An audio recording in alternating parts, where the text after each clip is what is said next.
Pass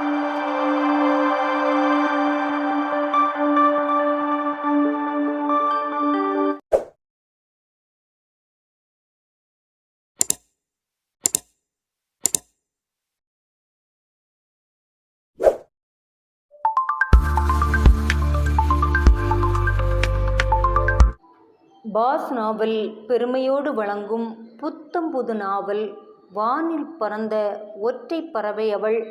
தினமும் ஒரு அத்தியாயம் வீதம் பதிவிடக்கூடிய இந்த நாவலில் இன்று நீங்கள் கேட்க போகிறது நாவலோட 15வது அத்தியாயம்.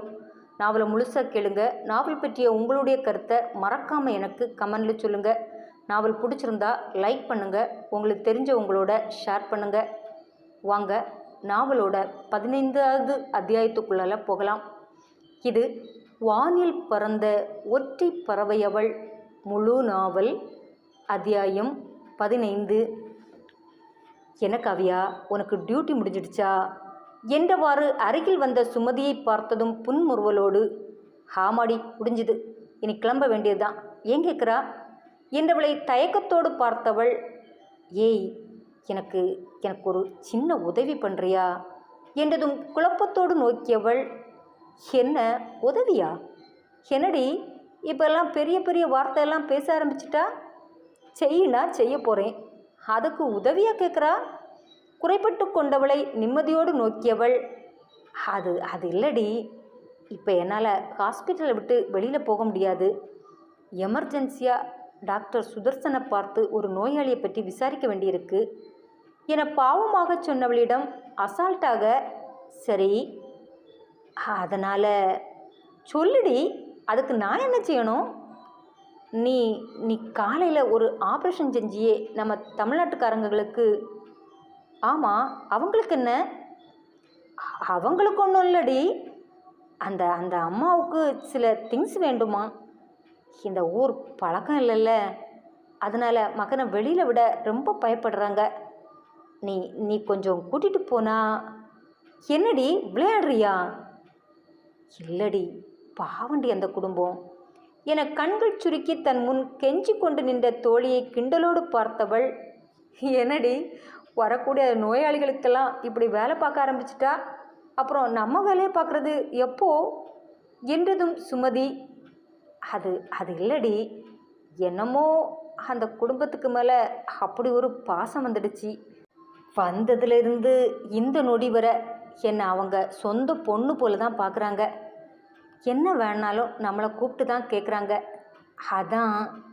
தலையை சொரிந்தவளை ஒரு மார்க்கமாக பார்த்தவள், மகளாக பார்க்குறாங்களா இல்லை மருமகளாக பார்க்குறாங்களா? கண் சிமிட்டி கேட்டவளை கோபமாக முறைத்தவள், அவன் என் தம்பிடி. ஓ, தம்பினால நீ மகளாகி போனியா? ஒரு தினுசாய் கேட்டவளை ஓங்கி அறைந்தவள், கதிர் கூட போயிட்டு வந்ததுலேருந்தே நீ ஒரு மார்க்கமாக தான் பேசுகிறா. நான் உன்னை கலாச்சா நீ என்கிட்ட வரியா? அப்புறம் நம்ம ஊர்க்காரங்களாச்சே, அதுவும் நம்ம தோழியை பார்க்க வந்தவங்களாச்சேன்னு கொஞ்சம் உரிமை எடுத்து பண்ணுனா. இருந்தாலும் நீ கொஞ்சம் ஓவராக தான் போகிறது போல தோணுது. எதுவும் அந்த பையன் மேலே விழுந்துடலையே, நிஜம்தானே? கண்ணடித்து கேட்ட காவியாவை பார்த்து முறைத்தவள், அவன் என் தம்பின்னு சொல்கிறேன், அப்படியும் இப்படி பேசுகிறத நீ விடலையா? ஐயோ, கோவத்தை பாரு. விட்டுட்டேம்மா, விட்டுட்டேன். வர சொல், உன் தம்பியை கூட்டிகிட்டு போகிறேன். ஆனாலும் அந்த குடும்பம் மேலே உனக்கு இந்த பாசம் ஆகாதுடி. என்ன கொஞ்சம் ஓவராக போகிறேனோ? எனக்கும் சில நேரம் அப்படி தோணுது. ஆனால் என்னமோடி, அந்த அம்பாள் தன் புருஷன் மேலே வச்சிருக்கிற பக்தியை பார்த்தா நிஜமாகவே கண்ணு கலங்குதுடி. இதெல்லாம் தமிழ்நாடு பண்பாடு இல்லை. இங்கே லண்டன்லலாம் இப்படி ஒரு அந்யோன்யத்தை பார்க்க முடியாது. அந்த அம்மா ஒரு பச்சை குழந்தைய போல தன் புருஷனை பார்க்குதுடி. எனக்கே கண்ணு கலங்கிடுச்சு. கலங்கும் பார்த்துமா, ஓவராக கலங்கிட போகுது. கிண்டலோடு சொன்ன தோழியை செல்ல அடி அடித்த சுமதி, அப்போ வர சொல்லவா? வர சொல்லு, நான் அந்த மாலில் இறக்கி விட்டுட்டு கிளம்பிடுவேன், ஓகே தானே? அது போதும், நீ மாலை காட்டு, அவன் பர்ச்சேஸை முடிச்சுட்டு வந்துடுவான். அப்போ சரி, சீக்கிரம் வர சொல்லு. என்றதும் சுமதி ஓடிப்போனவள் 2 நிமிடத்தில் ஒரு இளைஞனுடன் வெளியே வந்தாள்.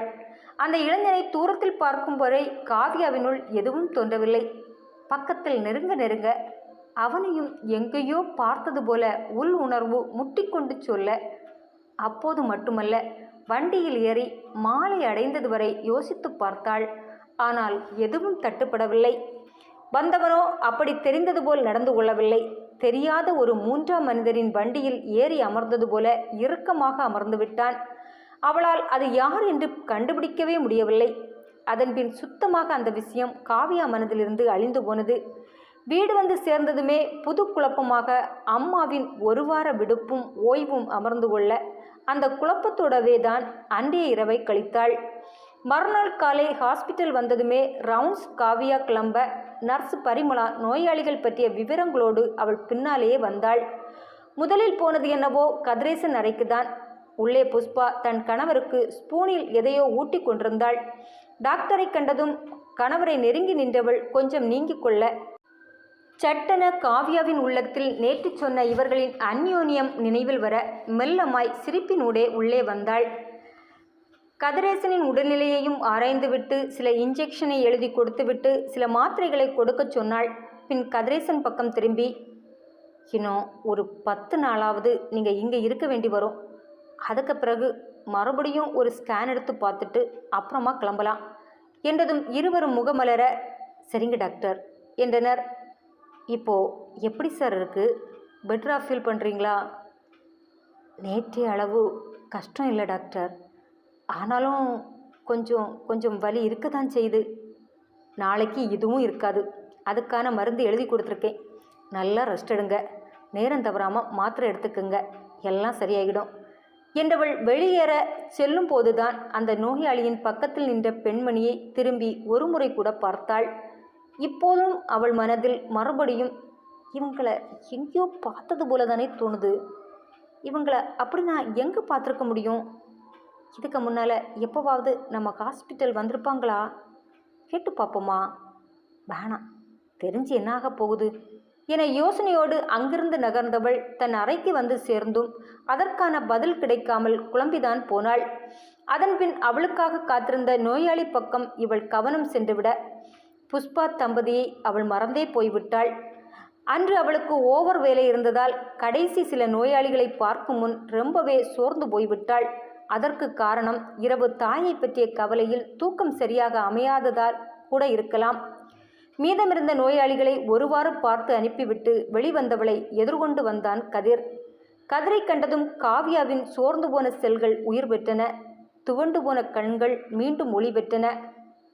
எப்படா வந்தா என ஆச்சரியத்தோடு கேட்டவளை சிரிப்போடு எதிர்கொண்டவன், இப்பதான், வீட்டுக்கு கூட போகல, நேராக என் மகாராணியை பார்க்க தான் வந்தேன் என்றதும் சட்டென நாணம் ஏற முகம் சிவந்தவள் அவனை காதலோடு நோக்க, எப்போ வெளியூர் போனாலும் இப்படி ஒரு அவஸ்தையை நான் அனுபவிச்சதே இல்லை.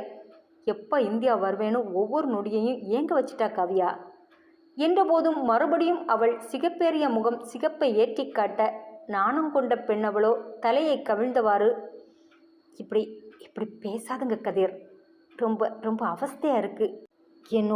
என்னோட உணர்வுகளை மறைக்க முடியலை. தன் முன் சிணுங்கி கொண்டு நின்றிருந்த தன்னவளை ஆசையோடு பார்த்தான். எத்தனை வருட தவம் இன்று தன் முன் அரங்கேறி நிற்கிறது. அதை அள்ளி எடுத்து ஆசை தீர முத்தமிட சூழல் இடம் தராமல் தன்னை பெரும் பாடுபட்டு அடக்கியவன், வெளியில் எங்கேயாவது போவோமா காவியா? எங்கேயாவது? உன் வெட்கம் கலந்த அழகை பார்த்து என்னால் கண்ட்ரோல் பண்ண முடியலை.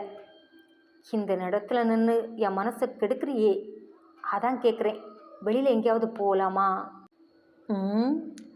பேசாமல் கிளம்பி வீட்டுக்கு போங்க. எனக்கு நிறைய வேலை இருக்குது. வேலையா? உனக்கு தான் டியூட்டி முடிஞ்சிருக்குமே. முடிஞ்சா வீட்டுக்கு கிளம்ப வேணாமா? மனசு வேற அம்மா எப்படி இருக்காங்களோன்னு அடிச்சுட்டே இருக்குது. ஆமாம் கேவியா, கேட்கணும்னு நினச்சேன். இப்போது அம்மாவுக்கு எப்படி இருக்குது? நீ தான் அன்று செக்கப் பண்ணிவிட்டு நீ பயப்படுறபடி எதுவும் இல்லைன்னு சொல்லிட்டியே, அப்புறம் என்ன இப்படி கேட்குறா? ஆமாம் காவியா, கல்பனா அம்மா உடம்புல எந்த வியாதியும் இருக்கிறது போல தெரியல. எனக்கு என்னவோ உன்னை பிரிஞ்சு 2 நாள் தனியாக இருந்த வேதனை தான் இதுன்னு நினைக்கிறேன். நீ தான் என்கிட்ட சொல்லியிருக்கிறியே, அம்மா உன் விஷயத்தில் இதுவரை நார்மலாக நடந்ததில்லைன்னு. அதுபோல தான் இதுவும் ஒன்று. அவங்க தனி ஒரு பொண்ணாக இந்த சமுதாயத்தில் வளர்த்துருக்காங்க. அப்படி வளர்க்கும்போது உனக்கு பாதுகாப்பு கொடுக்க நினச்சி தான் எது எது இல்லாமோ செய்கிறாங்கன்னு நினைக்கிறேன். இப்போவும் அந்த பாதுகாப்பு பயம்தான் அவங்களுக்கு. ஒன்று என்னோட அனுப்புனது அந்த பயத்தை கொடுத்துருக்கலாம், இல்லை போகிற இடத்துல உனக்கு எதுவும் தவறாக நடந்துவிடக்கூடாதே என்ற தவிப்பாக கூட இருக்கலாம். இப்படியான ஓவர் திங்கிங் தான் அவங்க பிபியை எகிற வச்சிருக்கு. உன்னை கண்டதும், அதுவும் அவங்க பயந்தது போல் எதுவும் ஆகாததை கண்டதும் கொஞ்சமாக நார்மலாகி இருக்கணும். சரிங்க, அதுதான் காரணம்னா இப்போ ஏன் வேலைக்கு வர முடியாமல் முடங்கி கிடக்குறாங்க? அதுலேயும் சாப்பிட முடியாமல் வாடி வதங்கி போய் படுத்தே கிடக்குறாங்க. என்ன நீ அப்போல்லாம் என் அம்மா ரெஸ்ட்டே இல்லாமல் ஓடி ஓடி உழைக்கிறாங்கன்னு வருத்தப்பட்டா, இப்போது ஓய்வு எடுத்துகிட்டு வீட்டில் இருக்காங்கன்னு வருத்தப்படுறா. அது அது இல்லை கதிர். இல்லை தான், அம்மாவுக்கு எதுவும் இல்லை தான். நீ தான் எதுவோ இருக்கிறது போல கற்பனை பண்ணுறா. அம்மா முடியாமல் இருந்தால் உங்ககிட்ட சொல்ல மாட்டாங்களா? சொல்லு. அது அது சொல்லு. சொல்லுவாங்க தான். சொல்லுவாங்க தானே? அப்படி சொல்லும்போது நாம் ஹாஸ்பிட்டல் கூட்டிகிட்டு வந்து பார்த்துக்கலாம். இப்போ ஃப்ரீயாக விடு. அம்மா ரெஸ்ட் எடுத்துகிட்டு தோணும் போது வேலைக்கு வரட்டும், சரியா? சரி, கிளம்பு, போகலாம். எங்கே? கொஞ்ச நேரம் வெளியில் போயிட்டு வருவோம். வெளியிலையா? ஏன், என் கூட எல்லாம் வரமாட்டியா? அதுக்குள்ள கதிர், கொஞ்சம் உங்கள்கிட்ட பேசணும் காவியா. அதான் வீட்டுக்கு போகாமல் நேராக இங்கே வரேன். காரில் பேசிட்டே போகலாம். ஒரு ரெஸ்டாரண்ட் போய் சாப்பிட்டுட்டு அப்படியே வீட்டுக்கு கிளம்பலாம். மதியம் சாப்பிட்டது, அதன் பிறகு இப்போ வர சாப்பிடவே இல்லை. மணி நைட்டு 8 மணி ஆகுது, இதுவரை எதுவுமே சாப்பிடலன்னா எப்படி? இப்படி தான் இதுவரை இருக்கீங்களா?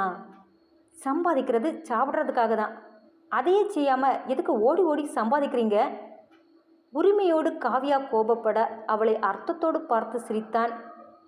இப்போ எதுக்கு இந்த சிரிப்பு? இல்லை, நீ இப்படி உரிமையாக கோவப்படுறது முதல் முறையா? அதான் மனசு நிறைஞ்சி சிரிப்பு வருது. கதிர் இப்படி சொல்லவும் நாக்கை கடித்து கொண்டு தலையை கவிழ்த்து கொண்டாள். இப்படி ஒரு முறை பக்கத்தில் வந்து அன்பாக பேசிட மாட்டியான்னு எத்தனை நாள் ஏங்கினேன் தெரியுமா? ஏக்கமாக சொன்ன கதிரை வலியோடு நிமிர்ந்து பார்த்தாள் காவியா. அவன் கண்களில்தான் எவ்வளவு ஏக்கம்! அந்த கண்கள் சிந்திய கனிவில் கலங்கி போனவள். தனக்காக இதுவரை வாழ்ந்த அவனுக்கு இதற்கு மேல் வலியை கொடுக்கக்கூடாது என தீர்மானித்து கொண்டு தன் மனதில் தோன்றியிருந்த குழப்பம் எல்லாவற்றையும் ஒரு ஓரமாக வைத்துவிட்டு அவனுடன் வெளியே வந்தாள். கதிர் ரொம்ப ரொம்ப குசியாகி போனான். காவியா தன்னுடன் வெளியே வர சம்மதிப்பாள் என்று துளி கூட அவன் எதிர்பார்க்கவில்லை. அற்புதமாய் கிடைத்த இந்த வாய்ப்பை அள்ளிக்கொள்ள வேண்டும் என்ற முனைப்பில் அவளுடன் மிக மிக உற்சாகத்தோடு வண்டியில் வந்து ஏறினான். இரவு இருளை கிழித்து கொண்டு கதிரின் கார் அந்த தேசிய நெடுஞ்சாலையில் சீறி பாய்ந்தது. சாலையின் இருமருங்கிலும் ஒளி வீசி வசீகரித்து கொண்டிருந்த இரவு நேர கடைகளின் மேல் பார்வையை செலுத்தியவாறே அமர்ந்திருந்தாள் காவியா. ஆனால் கதிர் அதற்கு நேர் எதிர்மாறாய் நொடிக்கு 300 முறை திரும்பி அவளின் அழகையே பார்த்து கொண்டே வண்டியை ஓட்டி கொண்டிருந்தான். திடீரென அவன் பக்கம் திரும்பிய காவியா தன்னில் புதைந்து நின்ற அவன் பார்வைக்குள் ஒரு முறை இறங்கி பின் திணறி கடைசியில் தன்னை நிலைநிறுத்தி கொண்டு, இப்போ எங்கே போகிறோம் கதிர் என கேட்க, ஏதாவது ஹோட்டல் போகலாம். போகலாம், ஆனால் சாப்பிட்டுட்டு சீக்கிரமாக கிளம்பணும். என்னடி, பல வருஷ ஏக்கம் ஆசை, அதை தீர்த்துக்க அதிசயமாக கிடச்ச வாய்ப்பு, இப்படி சீக்கிரம் போகணும்னு சொல்கிறா? ஏய் சாரே, 9 மணிக்கு வீடு போய் சேரலனா அம்மா பழையபடி பயப்பட ஆரம்பிச்சிடுவாங்க. இங்கேயே அவங்க சரியில்லை. இந்த நேரம் நானும் இப்படி பண்ணினேன், எல்லாம் குலாப்ஸ் ஆகிடும். சரி சரி, எவ்வளோ சீக்கிரம் போக முடியுதோ போகலாம் என்றவன் பல வருட தாக்கத்தின் வெளிப்பாடாக வாய் மூடாமல் பேசத் தொடங்கினான்.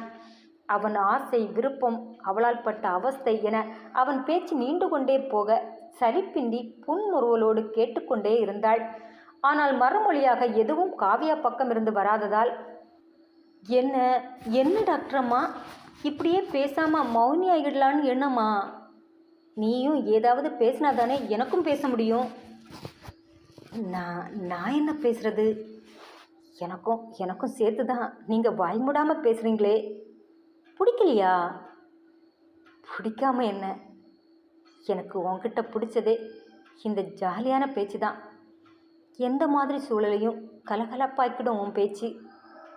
வீட்டில் தனியாக வாழ்ந்த எனக்கு உன் கலகலப்பான பேச்சு தான் உன் பக்கம் என்னை இழுக்கவே செய்திருக்கு. இவன் என்ன எப்பவும் சிரிச்சிட்டே ஜாலியாக இருக்கான், நம்மளால் ஏன் அப்படி இருக்க முடியலன்னு நான் பல நாள் உன்னை பார்த்து பொறாமப்பட்டிருக்கேன் தெரியுமா? அப்படிப்பட்ட பேச்சு எப்படி பிடிக்காம போகும்? என்னால் உன்னை போல் ஜாலியாக பேச முடியலைங்கிறத விட பேச வரல. அதை விட வரம்தான். அந்த வரம் உனக்கு கிடச்சிருக்கு. அதான் வியப்பாக கேட்டுட்ருக்கேன். ஐயே, இது தெரியாமல் போச்சே. மூர்த்தி கூட சொன்னான், அவள் ரொம்ப சாஃப்டாக அமைதியாக இருக்கா. உன்னோட இந்த ஓவர் வாய்ஸ் தான் காவியாவுக்கு பிடிக்கல போல, கொஞ்சம் குறைச்சிக்கிடான்னு. அதான் பெரும் பாடுபட்டு கொஞ்சம் குறைவாக பேசுகிறேன். என்ன இது இது குறைவா? அப்படின்னா உண்மையாக எப்படி தான் பேசுவீங்க? நான் இருக்கிற இடத்தையே கலங்கடிச்சிட மாட்டேன். இந்த குணம்தான் தானும் சிரித்து தன் பக்கத்தில் இருக்கிறவங்களையும் சந்தோஷமாக வைக்கிற இந்த குணம்தான் எனக்கு உங்ககிட்ட ரொம்ப பிடிச்சது கதிர். நானும் அமைதியாக இருந்து நீயும் அமைதியாக இருந்தா வாழ்க்கை சூன்யமாக போயிடும். இதான் சரி. நீ இப்படியே இரு. சொல்லிட்டல்ல, இனி உன்னோட கதிரை பாரு, அசத்திட மாட்டேன். உண்மையை சொல்லப்போனால் உன்னுடைய ஓவர் மௌனம்தான் என்னையும் உன் பக்கம் இழுத்துச்சு. 1000 பேர் கூட்டத்துலேயும் உன்னை தனிச்சு காட்டுச்சு. உன்னோட இந்த ஆழ்ந்த மௌனம்தான் என்னை ரசிக்கவும் வச்சுது. எப்படி இந்த பொண்ணால் இவ்வளவு அமைதியாக இருக்க முடியுதுன்னு பல நாள் யோசிச்சிருக்கேன், வியந்தும் பார்த்துருக்கேன். அது என் வாழ்க்கை கொடுத்த தனிமையால் வந்திருக்கலாம் கதிர். வீட்டில் என் கூட பிறந்த யாரும் இல்லாததால் பெருசாக வாக்குவாதம் போட வாய்ப்பில்லை. அம்மாவுக்குள்ளே எப்போதுமே ஒரு சோகத்தை பார்த்தே வளர்ந்ததால் என்னாலையும் எந்த உணர்ச்சியும் பெருசாக வெளிக்காட்ட முடியலை. புரியுது. என் வீடு உங்கள் வீட்டுக்கு நேர் எதிர். நானும் என் வீட்டுக்கு ஒரே பிள்ளை. என்னாலும் என் அம்மா அப்பாவுக்கு நான் தான் உலகம். வீட்டுக்குள்ளே போனாலே ஒரே ஜாலி தான். இப்போ கூட சின்ன வயசு போல் சேர்ந்து விளையாடுறது, சேர்ந்து அரட்டை அடிக்கிறது தான் என் வாழ்க்கையோட நொடிகளே கழியும். ஆக இனி என்னையும் அந்த கூட்டத்தில் சேர்த்துடுவீங்க. அப்புறம் என் வீட்டுக்கு வந்து உன்னால் இப்படி அமைதியெல்லாம் இருக்க முடியாது. எனக்கு அப்படி இருக்கிறது பிடிக்கும்தான். ஆனால் என்னால் இருக்க முடியுமான்னு தெரியல கதிர். உனக்கு அப்படி ஒரு சந்தோஷமான லைஃப்பை நான் காட்டுறேன் காவியா.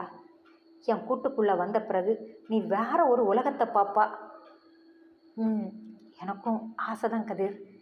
சின்ன வயசுலேருந்தே நிறைய விஷயத்துக்கு ஏங்கியிருக்கேன். ஏன் இதுபோல் ஒரு உண்மையான நேசமான உறவுகிட்ட பேசக்கூட ஏங்கியிருக்கேன். அப்படியா? அப்படின்னா ஏன் அன்பை ஏற்றுக்கலை? பயம் கதிர், பயம். ஏனோ அம்மா என்னை பொத்தி வளர்த்ததாலோ என்னவோ எனக்கு எது செய்யவும் பயம். இப்போ இல்லையா? இல்லாமலா? என் நெஞ்சை தொட்டு பார்த்தா தெரியும் எவ்வளவு வேகமாக துடிக்குதுன்னு. பார்க்கவா?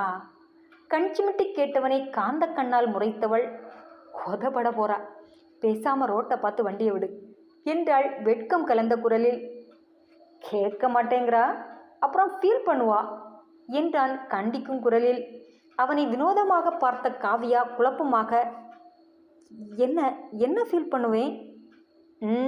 காட்டுன பிறகு காதலிக்க தெரியல, ஒரு ரொமான்ஸாவது செய்தீங்களான்னு கோவப்படுவா. நான் ஆமாம், இப்போ பாரு, சின்ன வயசில் எவ்வளவு ஏங்கியிருக்கா. அப்புறம் இந்த வயசு ஆசைக்கு ஏங்க மாட்டியா? கண்ணடித்து சிரித்து கொண்டு சொன்னவரை பார்த்ததும் குப்பென வேர்த்தவள் அட்டிப்பட போறா. என கை பொங்க அடிச்சிடுமா, அப்படியாவது உன் பொன்கரம் என் மேலே படட்டும் என்றதும் நாளை கோணி சிவந்தவள், நீ இன்று சரியாகவே இல்லை, என்னை விட்டுடுங்க, நான் வீட்டுக்கு போகிறேன். வீட்டுக்கா? ஆமாம், இப்படி பேசியே என்னை சிவக்க வச்சா நானும் என்ன தான் பண்ணுவேன்? இன்று நீங்கள் சரியாகவே இல்லை. பேசாமல் வீட்டுக்கு கிளம்பி போகிறது தான் எனக்கு நல்லது. என்ன நல்லது? சாப்பிட்டுட்டு தான் போவேன்னு வாக்கு கொடுத்துருக்கா. நீ சாப்பிடாம கிளம்பக்கூடாது. அப்படின்னா நீ வாய் திறக்காமல் அமைதியாக வரணும். அது அது கொஞ்சம் கஷ்டம்தான், ஆனாலும் முயற்சி பண்ணுறேன் என கண்ணடித்து சிரித்தவன் வாயை மூடிக்கொண்டு அமைதியாக காவ்யா பொங்கும் சிரிப்போடு வெளியே பார்வையை ஓடவிட்டாள். சிறிது நேரம் அமைதியாக இருந்தவன் மெல்ல திரும்பி காவ்யாவை அரைக்கண்ணால் பார்க்க, இப்போது காவ்யா எதையோ நினைத்து சிரித்து கொண்டிருப்பது தெரிந்தது. ஆட கள்ளி, என்ன பயமூட்டி அமைதியாக உட்கார வச்சுட்டு சிரிக்கவா செய்கிறா? நீ நீ என்ன பார்த்து தானே சிரிக்கிறா? ஒன்றை பார்த்து சிரிக்க என்ன இருக்கு? அப்போது எதை நினச்சி சிரிக்கிறா? இந்தியாவிலிருந்து ஒரு தம்பதி ட்ரீட்மெண்ட்டுக்கு வந்திருக்காங்கல்ல? ஆமாம், அவங்கள நினச்சேன், சிரித்தேன். அவங்கள நினச்சி சிரிச்சியா? அவங்கள நினச்சி சிரிக்க என்ன இருக்குது? சிரிக்க எதுவும் இல்லை, ஆனால் அவங்கள பார்த்து பொறாமப்பட நிறைய இருக்குது. பொறாமப்படுறியா? தம்பதினா அவங்கள போல இருக்கணும் கதிர். அந்த அம்மாவுக்கு அவங்க புருஷன் மேலே எவ்வளவு அன்பு. அவங்க அவரை எப்படி பார்த்துக்கிறாங்க தெரியுமா? நானும் எவ்வளவோ ஃபேமிலியை பார்த்துருக்கேன், ஆனால் இப்படி ஒரு அந்யோன்யத்தை எந்த தம்பதிட்டையும் பார்த்ததில்லை. அந்த அம்மாவுக்கு முடியலை, ஆனால் அப்படியும் அவரை ஒரு குழந்தை போல பார்க்குறாங்க. ஏய், இந்தியா, அதுவும் தமிழ்நாட்டு பொண்ணுங்க அப்படி தானே காவியா? அதனால தானே என் அம்மா கூட எனக்கு தமிழ்நாட்டு பொண்ணாக பார்க்குறாங்க. என்ன என்ன பொண்ணு பார்க்குறாங்களா? அதிர்ந்து பார்த்தவளை ஏறிட்டு பார்த்த கதிர், இப்போ இப்போ இல்லை, அப்போ என கண் செய்கை செய்ய, நம்ம விஷயத்த எப்போ சொல்ல போகிறா கதிர்? ஆல்ரெடி சொல்லியாச்சு. என்ன சொல்லியாச்சா?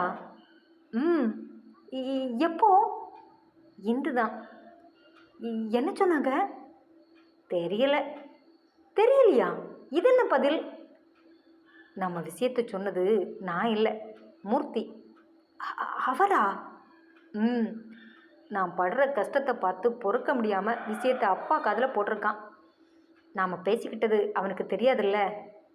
இதுங்க ரெண்டும் தேராதுன்னு நம்ம விஷயத்தை வீட்டில் சொல்லிட்டான். அதுக்கு அதுக்கு அப்பா என்ன சொன்னார்? நடுக்கத்தோடே கேட்டவளை நிமிர்ந்து பார்த்த கதிர், பெருசாக எதுவும் பேசலையாம். உன்னை பற்றியும் உன் குடும்பம் பற்றியும் கேட்டு தெரிஞ்சிருக்காங்க. ஆனால் என்ன மனநிலை இருக்காங்கன்னு அவனுக்கும் தெரியல. ஏன் குடும்பம் பற்றியா கேட்டாங்க? அப்புறம் வேற யார் குடும்பம் பற்றி விசாரிப்பாங்க? என் குடும்பம் பற்றி என்ன விசாரித்தாங்க? இது என்ன கேள்வி? பையன் ஒரு பொண்ணை விரும்புகிறான்னு தெரிஞ்சால் யூஸ்வலாக அடுத்து தெரிஞ்சுக்க விரும்புகிறது தானே? விரும்புகிறது தான், ஆனால் எனக்கு தான் சொல்கிறபடி குடும்பம் இல்லையே. விஷயத்தை சொல்லியாச்சு, ரியாக்ஷன் எப்படி இருக்குன்னு பார்ப்போம். நான் இன்னும் வீட்டுக்கு போகலை, போனால் தெரியும் அவங்க மனநிலை. சம்மதிப்பாங்களா கதிர்? என்னை தகுதி இல்லாதவன்னு நிராகரிச்சிட மாட்டாங்களே? ஏய், ஒன்றை போய் யாராவது நிராகரிப்பாங்களா? என் குடும்பம் எதிர்பார்த்த அத்தனை அம்சமும் உங்ககிட்ட இருக்குது. அப்படி இருக்கும்போது என்ன குறையை கண்டுபிடிச்சி உன்னை நிராகரிக்க முடியும்? என் அம்மாவுக்கு உன்னை பார்த்தாலே பிடிச்சி போகும். அப்பா தான் கொஞ்சம் மக்கர் பண்ணுவார், அவரை அம்மா பேசியே சரி கட்டிடுவாங்க. ஆனால் என் பயம் எல்லாமே உன் அம்மா பற்றி தான். உன் அம்மாவுக்கு என்னை பிடிக்குமான்னு தான் இப்போ கேள்வி. அம்மாவை பற்றி தொடக்கத்திலேயே பெரிய குண்டா தூக்கி போட்டு என்னை குழப்பி வச்சுருக்கா. இந்த சூழலில் என்னை ஏற்றுக்கிற மனசு அவங்களுக்கு இருக்குமா என்கிறது தான் இப்போது பயப்பட வேண்டிய விஷயமே. அது சரிதான் கதிர். அம்மாவை நினச்சா எனக்கும் பயமாக தான் இருக்குது. அதுலேயும் உன்னை நேசிக்கிறேன்னு தெரிஞ்சா அம்மாவோட மனநிலை எப்படி மாறுனே தெரியலை. அதனால தான் உன் கூட காஷ்மீர் வந்தேன்னு கூட நினைப்பாங்க. நான் இதுவரை மறைச்சிட்டேன்னு கோவப்பட்டாலும் படுவாங்க. அதுக்கு எதுவும் செய்ய முடியாது காவியா. எப்படி ஆனாலும் நம்ம விஷயத்தை அம்மாட்ட சொல்லி தானே ஆகணும். சொல்லி தான் ஆகணும். ஆனால் இப்போ வேணாமே கதிர். ஏன் அப்படி சொல்கிற? அம்மா நார்மலாக இருந்தாலே இந்த விஷயத்துக்கு எப்படி ரியாக்ட் பண்ணுவாங்கன்னு தெரியல. இதில் வேற அம்மா சரியில்லாமல் இருக்காங்க. இந்த நேரம் இதை பற்றி பேசினா அம்மா தவறாக ரியாக்ட் பண்ணிடுவாங்களோன்னு தோணுது. பயப்படாத, அப்படி எதுவும் நடக்காது. பெரியவங்க தானே பேசுகிறாங்க, பேசட்டும். என் அப்பாட்ட எல்லாம் கல்பனா அம்மா மோசமாக பேச மாட்டாங்க. நல்லது நடந்தால் சந்தோஷந்தான். ஆனால் மனசுக்கு அடியில் ஒரு பயம் இப்போவும் இருக்க தான் செய்யுது கதிர். அம்மா சரியாக இல்லைன்னு நான் எவ்வளவோ எடுத்து சொல்லியும் நீங்கள் நம்பலை. ஆனால் எனக்குன்னவோ அம்மாவுக்கு நம்ம விஷயம் தெரிஞ்சிருக்குமோ, அதை தெரிஞ்சுக்கிட்டதால தான் இப்படி இருக்காங்களோன்னு ஒரு எண்ணம் உற்பத்தி ஆகிறத மாற்ற முடியலை. இந்த விஷயம் நாம் சொல்லாமல் அம்மாவுக்கு எப்படி தெரியும்? நீ குழம்ப ஆரம்பிச்சிட்டா, அதான் பயப்பட ஆரம்பிச்சிருக்கா. அப்படின்னா சந்தோஷந்தான். உன் அப்பா வந்து கேட்கும்போது அம்மா ஓகே சொல்லிட்டா, அதை விட சந்தோஷம் வேறு எதுவும் இல்லை. ஆனால் நம்ம எண்ணத்துக்கு மாறாக நடந்துச்சுன்னா, ஏய் பயப்படாத, அப்படி எதுவும் நடக்காது. நம்மளோட மேரேஜ் 2 வீட்டு சம்மதத்தோட ரொம்ப ரொம்ப சந்தோஷத்தோடு நடக்கும். நிச்சயம் கல்பனா அம்மாவுக்கு என்னை பிடிக்கும். பிடிக்கிறது போல் நான் நடக்கிறேன், போதுமா? என்றவள் மன நிறைவோடு தலையசைத்த போது அந்த கார் அவர்கள் போக நினைத்திருந்த ரெஸ்டாரண்ட் முன் வந்து நின்றது. இருவரும் மிக மிக சந்தோஷத்தோடு உள்ளே நுழைந்தனர். இருவருக்குமான முதல் பயணம். காவியா இதுவரை வாழ்வில் அனுபவிக்காத நொடிகள். இப்படி யாரும் அவளை இதுபோல அழைத்து வந்ததில்லை. அதனாலோ என்னவோ அன்றைய பொழுது அவளுள் பல பல எண்ணங்களையும் சிலர்ப்பையும் உண்டு பண்ணி கொண்டே இருந்தது. கதிரும் அவன் மொத்த காதலையும் அந்த மாலை பொழுது அவளுக்கு பரிசளித்து கொண்டே இருந்தான். அவனின் லேசான அணைப்பும் உரிமையுடன் கூடிய கரிசனையும் காவியாவை பல இடங்களில் கட்டுப்பாட்டை இழக்க வைத்து நெகிழ வைத்து விட்டது. மனது ஏனோ கதிரின் அருகாமையை அதிகம் நாடியது. புத்தி விலகச் சொன்னாலும் மனது அவன் புறம் மண்டியிட்டு கிடந்ததை அவளால் மாற்றவே முடியவில்லை. அவனின் அன்பும் பாசமும் அவளுக்கு நேரம் போனதே தெரிய விடாமல் 10 மணி தாண்டியும் அங்கேயே அவனுடன் கழிந்து போக வைத்துவிட, திடீர் ஞாபகம் வந்தது போல மணியை பார்த்தவள் பலமாக அதிர்ந்தாள். போச்சு போச்சு, எல்லாம் போச்சு. இதுக்கு தான் உங்கள் கூட வெளியில் வரலன்னு சொன்னேன், கேட்டிங்களா? இப்போ பாருங்க, மணி 10 தாண்டியாச்சு. அம்மா தேடி எங்கெல்லாம் அலைஞ்சாங்களோ. பதறி துடித்த காதலியை பார்த்து சிரித்தவன், அப்படி அம்மா எங்கேயும் அலைய மாட்டாங்க. அவங்க நான் ஒன்றை போல அவசர கொடுக்கையா? நான் அவசர கொடுக்கையா? கோபத்தில் அவள் முறைக்க, இல்லை அப்படின்ன. அப்படி தேடுகிறவங்களா இருந்தால் இந்நேரம் எத்தனை ஃபோன் கால் வந்திருக்கும். இதுவரை ஒரு ஃபோன் கூட வரல தானே. என்றபோதுதான் காவியாவுக்கு செல்லை பேக்கோடு வண்டியில் வைத்துவிட்டு வந்தது நினைவுக்கு வர, ஐயோ ஃபோனை வண்டியில் விட்டுட்டு வந்துட்டேன். அம்மா இந்த நேரம் எப்படியும் ஃபோன் அடிச்சிருப்பாங்க. எத்தனை முறை அடித்தாங்களோ. இதுக்கு தான் நீ கூப்பிட்டா எங்கேயும் வர்றதில்ல. பக்கத்தில் இருக்க வச்சு உலகத்தையே மறக்க வச்சுட்றீங்க. முதல்ல போய் உன் முகத்தை கண்ணாடியில் பாரு, தெரியும் என் கூட வந்ததால் என்ன பலன்னு. ஒரு நாள் இப்படி சிரித்து வாழ்க்கையை அனுபவிச்சது இல்லை தானே. முகம் முழுசும் இப்படி சிரிப்போட நான் ஒரு நாள் கூட உன்னை பார்த்ததில்லை. இப்போது எம்புட்டு அழகாக இருக்கா தெரியுமா? கதிர் ரசித்து சொல்ல ஒரு நொடி அவன் வார்த்தையில் மயங்கியவள் பின் சிரித்து கொண்டே, பேசி பேசி என்னை மறக்க வச்சது போதும், இப்போ கிளம்பலாம் என்றதும் சிரித்து கொண்டே அவளுடன் எழுந்து வெளியே வந்தான். நேரே காரை நிப்பாட்டி வைத்திருந்த இடத்திற்கு வந்ததும் காவியா அவசரமாக டோரை திறந்து உள்ளே இருந்த தன் பேக்கை எடுத்து செல்லை ஆன் செய்து பார்த்தாள். செல் திரை கண்ணில் பட்டதும் இதயம் அதிர பார்த்தாள். கல்பனா 36 முறை டயல் செய்து ஓய்ந்திருந்தாள். அத்தியாயம் தொடரும். என்ன ஃப்ரெண்ட்ஸ், நாவலுடைய தொடர்ச்சி எப்படி இருந்தது? உங்களுக்கு பிடிச்சதா அமைஞ்சிருந்ததா என்கிறத மறக்காமல் எனக்கு கமெண்டில் சொல்லுங்கள். என்னுடைய வார்த்தைக்கு கட்டுப்பட்டு கமெண்ட் எழுதி என்னை உற்சாகப்படுத்தி லைக் செய்து என்னை மகிழ்வித்த அத்தனை தோழிகளுக்கும் தோழர்களுக்கும் என்னுடைய மிகப்பெரிய நன்றி. நாளைக்கு இந்த நாவலின் அடுத்த அத்தியாயத்தோடு உங்களை சந்திக்கும் வரை உங்களிடமிருந்து விடைபெறுவது உங்கள் செல்வம்.